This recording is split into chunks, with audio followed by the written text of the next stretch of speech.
Assalamualaikum warahmatullahi wabarakatuh. Lanjut, kembali lagi bersama saya Muhammad Kusni. Di sini saya akan melanjutkan tentang materi tentang ilmu memahami, yaitu yang berjudul kalam khobar dan kalam insya.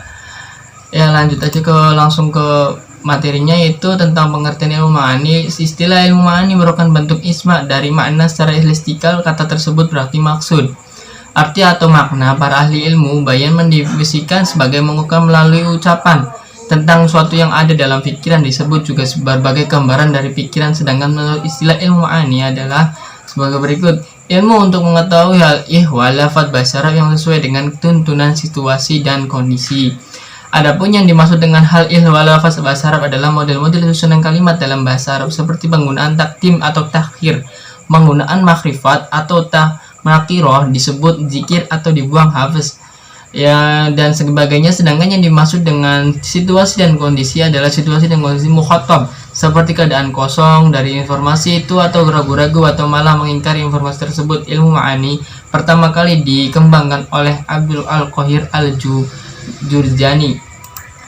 Nah, di sini kalam kabar dan kalam insya. Yang pertama itu kalam kabar. Yaitu kalam khabar adalah pembicaraan yang mengandung kemungkinan benar atau bohong semata-mata dilihat dari pembicaraannya itu sendiri. Sedangkan fungsi kalam khabar adalah pada jumlah fi'iyah. Di kalam khabar berfungsi al-tajadud wal al-khudus, yaitu menunjukkan pekerjaan yang berubah-ubah sesuai dengan waktunya. Madli hala istiqbal, tanpa disertai sebab yang mempengaruhi, seperti perkataan matahari telah bersinar, yaitu asraqtu al-syams.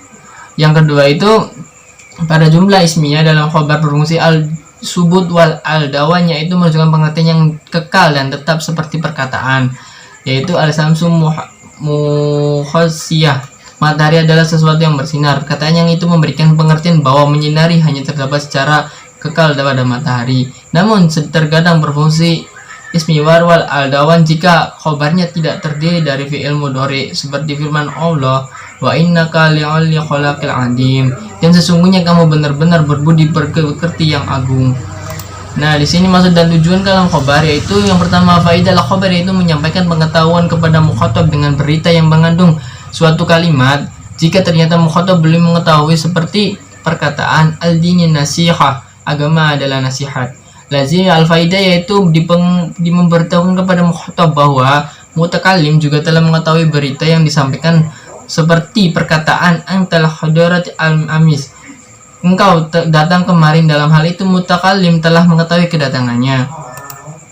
Dan selanjutnya itu cara-cara menyampaikan dalam khobar. Pada dasarnya tujuan setiap kalimat adalah menjelaskan maksud pembicaraan mutakalim kepada lawan bicara mukhatab, karena mutakalim harus mengetahui keadaan mukhatabnya dengan cara mengumpulkan berita secukupnya, tidak terlalu panjang dan tidak terlalu pendek, namun harus sesuai dengan tujuan. Jika tidak demikian akan terjadi penyimpangan dan timbul sesuatu yang tidak berguna. Oleh karenanya bentuk setiap kalam khobar yang satu dengan lainnya akan berbeda sesuai dengan keadaan mukhatabnya. Yang dalam hal ini ada tiga macam, yaitu jika mukhatab tidak ragu dan tidak mengingkari isi berita, khalal azin, khabar tidak menggunakan alat tauhid, kalam khabar demikian disebut dengan ibtida, seperti ahukal qadam. Dan yang kedua itu jika mukhatabnya ragu-ragu namun ingin sekali mengetahui hakikat seperti itu khabar, sebaiknya memakai alat taukid. Kalam khabar disebut dengan qalabi, seperti inna ahukal qadam.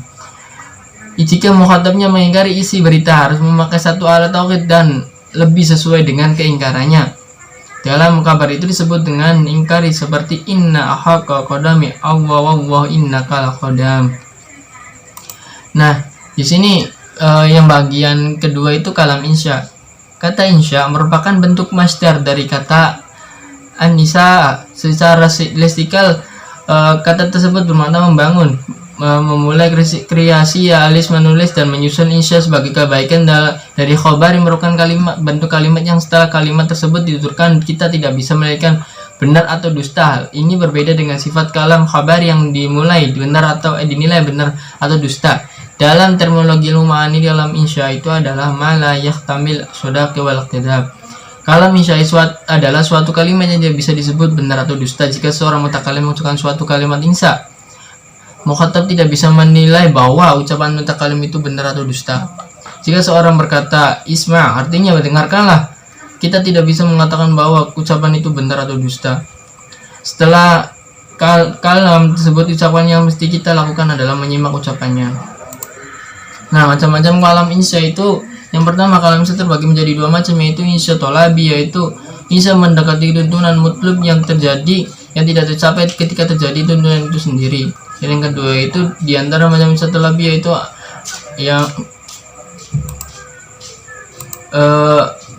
amar, dan yaitu mengendaki perbuatan dan tindakan yang lebih tinggi, mutakalim kepada yang lebih rendah, mukhatab dengan menggunakan 4 bentuk, yaitu fil amar, seperti hadal kata buku ambil Alkitab Taurat itu sesungguhnya dengan sungguh-sungguh. Fil amri setelah dalam amr yang seperti lektikodin dausiati min saat tahu, hendaklah orang yang mampu membernafkahi menurut kemampuannya. Isim fi'il amr seperti hayya 'ala shalah, mari dengan salat. Master pengganti dari fi'il amr seperti wa yalau ladina insyana, dan berbuat baiklah kepada ibu bapak. Dan yang bagian B itu ada nahyi, dan ketiga itu istifham, yang ketiga empat itu tamani, dan yang kelima itu nida. Nah, di antara penyair dan penduduk Nu'man al-Arq saling berjauhan, namun karena merindukan sekali seakan-akan ada di hatinya, dan tergantung di huruf pemuda untuk jauh dipakai untuk pandang dekat. Hal itu sebagai tanda tingginya derajat orang yang dipanggil rendah derajatnya dan lalai pendengarannya. Nah, di sini ada insya khairu tolabi, yaitu kalimat yang tidak menghendaki suatu permintaan. Insya khairu tolabi bisa terbentuk al-madi wal isi ul qudud al-qasam dan al-tajabub wal arajo. Ya, itu penjelasan dari insya khairu tolabi. Ya, segitu aja penjelasan dari saya tentang kalam khobar dan kalam insya. Kurang lebihnya mohon maaf karena kurang jelas atau gimana, mohon maaf. Wabillahi taufiq wal hidayah. Wassalamualaikum warahmatullahi wabarakatuh. Terima kasih.